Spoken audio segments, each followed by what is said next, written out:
کاروبار میں ترقی۔ سوال: السلام علیکم ورحمۃ اللہ وبرکاتہ۔ کاروبار کے بہت مسائل ہیں، میرا کاروبار بالکل نہیں چل رہا، مہربانی فرما کر ایسا عمل بتا دے جس سے بند کاروبار میں ترقی ہو اور آسانیاں پیدا ہو۔ جواب: وعلیکم السلام ورحمۃ اللہ وبرکاتہ۔ قرآن پاک کی آیت: وما قدر اللہ حق قدرہ والارض جمیعا قبضتہ یوم القیامہ والسماوات مطویات بیمینہ سبحانہ وتعالی عما یشرکون۔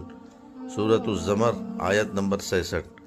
صبح و شام 40 بار اس آیت کو یقین اور توجہ کے ساتھ پڑھے۔ خواہ آپ نے نیا کاروبار شروع کیا ہو یا آپ کا پرانا کاروبار جو نہیں چل رہا ہو، یا گھر میں تنگی و مشکلات ہو، اس آیت کی برکت سے اللہ تعالیٰ راستے کھول دے گا اور بے شمار کامیابیاں عطا فرمائے گا۔ یہ آیت مبارکہ بہت طاقتور اور کمال کی ہے۔